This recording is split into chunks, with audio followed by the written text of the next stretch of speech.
I have been saying all this week, I could just make video after video after video trying to make, speculations and predictions of what on earth is going to happen when the Sue Gray report comes out.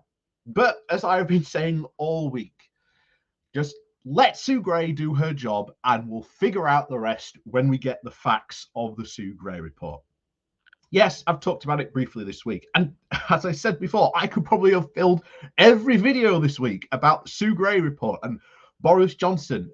But to be honest, there are other things that are going on in politics that are just as important as that. And the thing is, because we don't know the facts as they are at the moment, we've got a couple of facts, and we obviously know Boris Johnson lied about the vast majority of this stuff. But we do need the report to, shall we say, paint a more colourful picture of what's really going on. And anyone who is, saying this is what's going to happen, unfortunately, they don't. Not even myself really knows what is going to happen. And when I have talked about it this week, I talk about it in this could potentially happen. This might be a potential scenario. This might happen. We just unfortunately don't know. It's all ifs and buts and candies and nuts. We do not know until Sue Gray comes back with that most tasty piece of report that we are waiting on. And that definitely looks like that it is going to be next week at some point. But other things to obviously talk about, because again, things are afoot within the Tory party, and we've got to look at these new potential groups and parties within the parties that are now springing up within the very heart of the Conservative Party. And I've said just last week, net zero could potentially become the new Brexit, with even the Net Zero Scrutiny Group now popping up and seemingly now to almost replace the ERG as the peak pinnacle group in the Conservative Party. So we have to ask the question today, who are the Net Zero Group or the Net Zero Scrutiny Group, and what exactly is it that they want? So before we do jump in this article, please do remember to hit that like, share, and subscribe button. And of course, down below, there are links to my Patreon page and a one-off donation link called Buy Me Coffee, where you can, buy me coffee. And as always, thank you very much to all those people who do support the channel that way. So let's go diving into this then, shall we? So this comes from the Yorkshire Bylines with the title of A Party Within a Party. Who are the Net Zero Scrutiny Group and what do they want? Most of us have heard of the ERG, or the European Research Group, the libertarian hard-right group of Conservative MPs instrumental in bringing about a hard Brexit. However, there are indeed several more, including the COVID Recovery Group and the Net Zero Scrutiny Group. Steve Baker, the MP for Wickham, yeah, there. And of course, the self-labeled Brexit hardman is a very prominent member of many of these groups. His and his ilk are committed to fundamentally changing the society that we live in by using pseudo-scientific research, skewed analysis, and political pressure. And they are doing so not just with the public purse, but with the help and support of some very questionable international groups. As a recent Byline Times article revealed, the top American pro-Trump far-right are pushing their agenda through British politics with the likes of Steve Baker, who sits with a cross-section of anti-science disinformation networks, receiving donations from the very murky Recovery Alliance, a pro-nexus of pro-Trump anti-vaxxer conspiracy theorists who are linked to the Koch-backed Great Barrington Declaration, and acting as a trustee for the very notorious Climate Science Denial Global Warming Policy Foundation. So the NZG's is very much remits argues against the government's plan to reach net zero by 2050. It is pushing for the expansion of domestic fossil fuel supplies like the ERG. They are funded through the public purse, and their arguments are often based on skewed data and facts. They say they want to ease the taxpayer and public purse burden. They claim to care about reducing household bills, and using rising inflation as an excuse to argue for reduced spending on green initiatives while advocating for further oil and gas expansion, including fracking. These are thought to be at least around 20 conservatives in this group. Those currently named are Craig McKinsey, Steve Baker, Escher McVeigh, Robert Halfton, Julian Knight, Anne-Marie Morris, Andrew Brigden, David Jones, Scott Brendan, Damian Moore, Mark Jenkinson, Andrew Lear, Carl McKinney, Marcus Flish, Lee Anderson, Phil Davis, Greg Smith, Lord Liley, of Offer, and Adam Holloway and Craig Tracy. Steve Barker, of course, is the trustee of the Global Warming Policy Foundation, rebranded as the Net Zero Watch back in 2021, and is a founding member of the prominent climate change denier and former Chancellor Lord Nigel Lawson. And of course, in 2014, the Charity Commission ruled that the foundation had breached rules on impartiality and its charitable status. And after this event, the subgroup, the Global Warming Policy Forum, was then set up to become its lobbying arm. This organization is very likely where the NZSG will get much of its information.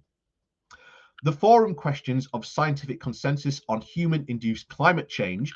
It promotes climate change skepticism and campaigning against policies to cut emissions of greenhouse gases. Their activities have included the reproductions of newspaper articles with fake headlines inserted to give them a skeptic spin and are fueled by in whole very unknown donors. The foundation has rejected freedom of information requests to disclosure of its funding sources on at least 4 occasions. The fossil fuel industry has been widely exposed by many of the intense efforts that has gone in to try and save their industry. As the Climate Reality Project has revealed, fossil fuel companies have blocked climate action for years. It takes a lot to defy common sense on a global scale, all to benefit just one industry. And for decades, fossil fuel interests have done just that, running a very sophisticated, sprawling network of very well-funded think tanks and front groups with one goal: stop any real climate change actions, no matter the cost to billions. The NSGS groups is obviously a very pro-fossil fuel group. They fall under this guise of being about research and data, yet their arguments and messaging are not based on science or fact. They are a radical think tank with their own agenda to undermine the government's climate change policy using a group of skeptics, conspiratorial denialism, and skewed data. The government's works does need scrutiny, but not by a radical minority that consists of climate change deniers and individuals with ulterior motives who, in all likelihood, have connections to far-right groups and individuals in America. So what can we expect to see from them?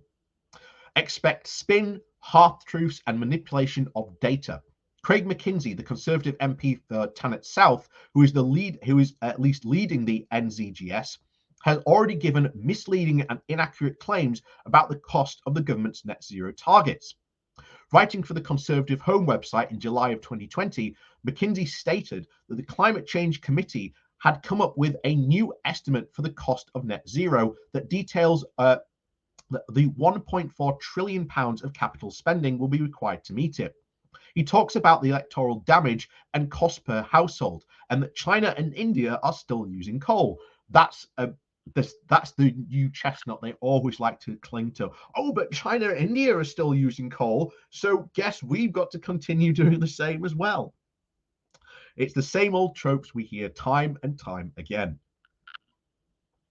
So as this LES article by Bob Ward states, the NZGS have been relying on inaccurate and misleading claims to promote their cause, particularly about investments required to actually achieve the statutory target of net zero emissions of greenhouse gases by 2050. Like the misrepresentation of the Brexit dividend of the 350 million for the NHS, these reports that the Climate Change Committee's estimate for the cost of net zero was £1.4 trillion, yet They grossly misrepresented the figure by ignoring the benefits and comparing the figure to a single year's GDP. The cost of taking the country to net zero over 30 years, not 1 year, and just like Brexit, the Brexit bus slide, it does not consider any of the benefits or savings that these investments would offset, particularly avoiding the purchase of fossil fuels, which would amount to £991 billion a year during the 30 years up to 2050. Yes, there would be a net cost of £321 billion, but that is over 30 years. A yearly savings of at least £19 billion would outweigh any annual investment costs of at least £16 billion by 2050. McKinsey again is twisting figures for his own purposes.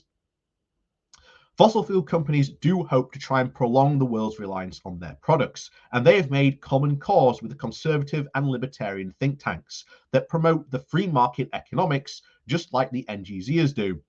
They therefore oppose fossil fuels regulation on ideological grounds. There is no evidence that these ultra-conservatives are genuinely driven by what is best for the population and the country. If they were, they would not have pushed for the hardest Brexit possible. They would be arguing against simple They wouldn't be arguing against simple COVID measures. They wouldn't be trying to slow down the shift to a greener economy, considering that it is undeniable paramount to try and saving the planet and society from total collapse. Money, greed, and power, and the insidious relationships are even governing forces behind these groups and individuals. They don't care about the planet, individual hardships, or even children's future. Don't be fooled by thinking that they do. So, again, just as back in the day, a lot of people did not pay attention to the ERG group until really after the 2016 vote.